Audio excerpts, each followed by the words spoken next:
예, 정주진 박사님, 지난 시간에 그 121 사태, 그 김신조 일당이 북한에서 침투해가지고 청와대 습격을 위해서 이제 그 세금정까지 진출하여 경찰과 그때 조우를 했잖아요, 그죠? 네.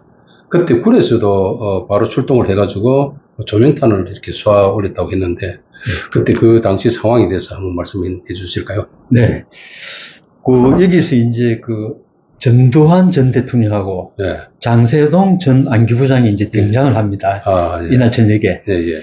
그래서 그날 저녁에 최규식 종로 경찰서장하고 김신조 일당하고 총격전이 시작된 게 22일 밤 10시 15분이었습니다. 예. 그래서 최규식 서장이 정체를 밝히라. 이러니까 김신조 일당이 총조장이 예. 김종웅인데, 예.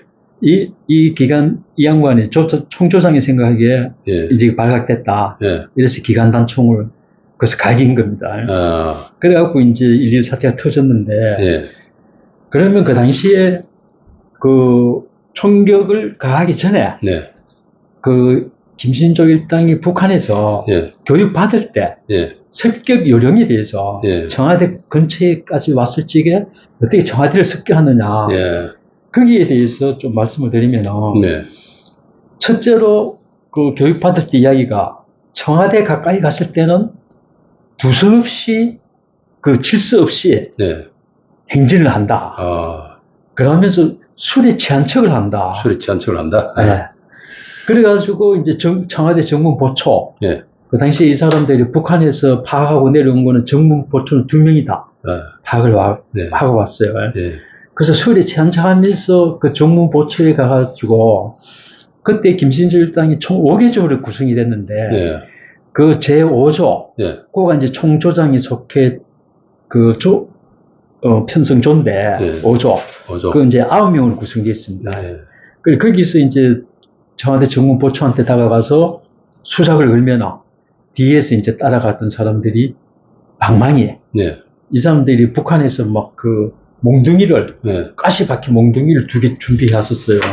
그래가지고 그걸로 보초를 제거한 다음에 예. 뒤따라가서 습격한다. 예. 이래 했는데, 이제 이 양반들이 비봉까지 와가지고 다음날 북악산에서 청와대를 관찰했는데 그게 이제 실패지 않습니까? 예. 전번 시간에 말했듯이 비봉에서 이제 더 나아가지 못하고 그러다 보니까 세금정을 통해서 자하문으로 이렇게 넘어왔는데 예. 그때 이제 넘어올 적에 예. 저쪽에 비봉에서 세금정으로 내려오면서 그때 이제 외투를 딱 걸치고 그렇게 이제 위장을 했는데 이제 북한에서 교육받을 적에 술에 취한 척 하라 그러니까 외투에다 술을 막 뿌린 거예요.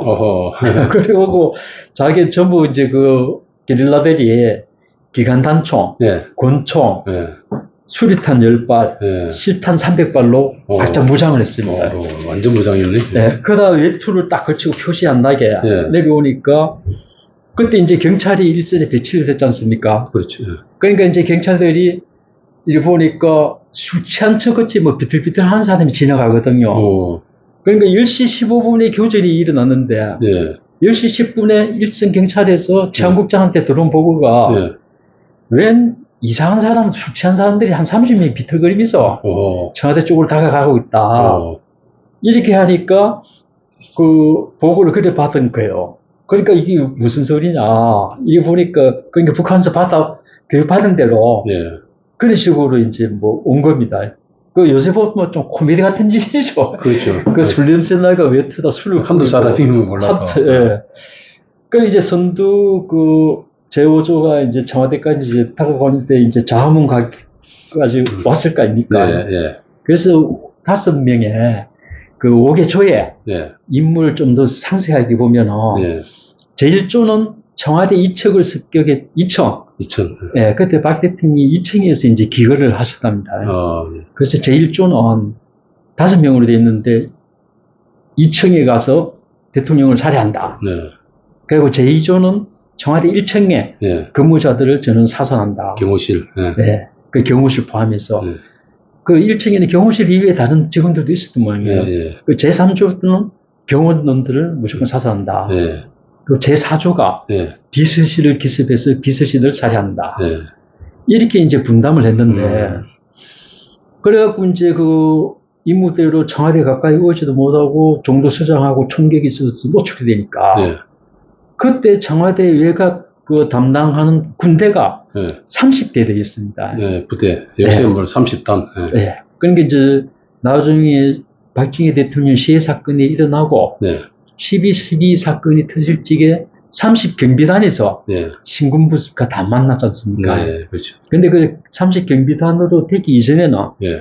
30경비대대라 그랬는데, 네. 그 당시에 이제 대대장이 전두환, 전두환. 그 당시에 중령, 중령.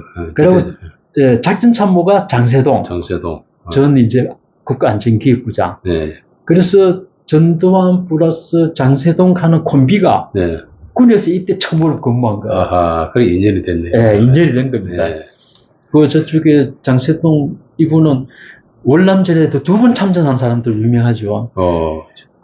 그래서 베트남전에 참전하고 귀국을 하니까 네. 전두환 그 대대장이 네. 내 밑에 와서 참모 좀 하십시오. 이래갖고 데리고 있었습니다. 근데 이 30 그 경비대대의 또 중대장이 예. 안현태라고. 안현태. 예, 이 양반도 나중에 경호실장도 하고 경호실장 됐죠. 예. 네. 그리고 그날 이제 그 3개월 전에 장세동 그 양반은 여기 작전 참모로 온 거예요. 예. 오고 딱 3개월마다 1.1 사태가 터진 겁니다. 그러니까 이제 그 장세동 그 양반이 그날 1월 21일 날 저녁에 예. 통보를 받길로 30경비대는 수경사 산하 부대였죠. 예. 수경사 작전 참모가 지금 김신조 일당이 저쪽 장암문 근처에 나타났다. 예. 이래 딱 오니까 장암문이 바로 청와대 옆에 아닙니까? 그죠? 그렇죠. 예. 야, 이게 큰일 났다. 이래가지고 장세동 그때 참모가 그때 그 대대장 방에 예. 노크도 없이 뛰들어가지고 나타났습니다. 예. 이렇게 보고 나니까 그때 전두환 대령이 야, 나가자! 이래가지고 막 그때 중대병력을 이끌고 그 장암문 쪽으로 막 뛰가는데 예. 두루룩 하면서 꽝 그러면서 소리가 나타난 겁니다. 예. 예. 그 이제 김신조가 막 기관총을 갈기고 그때 이제 그 나중에 김신조 해고를 보면은 하고 있는데 저쪽에서 나중에 알고 보니까 버스인데 네. 불을 켠 그 차량이 올라오니까 이제 군대가 온다 이리 생각해가지고 네. 그러니까 나중에 뭐 김신조가 그 회고록에 보면은 네. 그런 상황이 터지니까 네. 훈련이 뭐고 뭐 또 나부터 살아야 됐다 이래갖고 막 그대로 다 흩어졌더라는 거예요. 그 자리에서. 그런 사고가 나는데 그때 참 의미가 있었던 게 그 30경비대 때가 그 이제 잠원에 나타났다 소리를 듣자마자 10초 내로 바로 조명탄을 싼 겁니다. 그 조명탄을 이제 쏴가지고 쐈는데 또 이 조명탄이 효과가 있는 게 첫 탄을 쏘고 제2탄을 쐈는데 이 조명탄 제2탄이 그대로 땅에 떨어져가지고 몇 번에 갇혀서 티탄이다가 터졌다는 거예요. 그러니까 막 그 공비들이 볼 적에는 이게 수리탄이 막 엄청 많이 터졌다. 그게 더 위협적이에요. 위협적으로 이 상황을 했다는 걸 나중에 이제 장세동 그분이 증언을 했습니다. 증언. 그래서 여기 그 조명탄의 효과에 대해서 그때 장세동 이분은 그러면 어떻게 그렇게 빨리 쏠 수 있었느냐. 그 전에 이제 그 전두환 대대장이 그때 원주 비상 치안 회의도 있거나 경호를 강하기 위해서 평소에 막 사수가 그 박격포 그 조명탄 쏘는 박격포 진지를 막 그냥 내복을 입고 뛰어가면은 뒤에 조수가 옷을 들고 가서 가는 이런 막 그 훈련을 엄청 했다는 겁니다. 그 훈련의 성과였죠. 이런 이제 그 뭐 어떻게 보면 뭐 그 백그라운드가 있습니다. 이런 것도 이제 잘 안 알려진 이야기인데 그런 이야기 있고 그리고 또 하나 그 의미 있는 것은 이날 저녁에 이제 김신조 일당이 집회했을 적에 나중에 이제 김형욱 중앙정보부장 그 회고를 보면은 나중에 김신조를 신문을 해보니까 청와대 내부 구조를 손바닥 보듯이 알고 있더라는 거예요.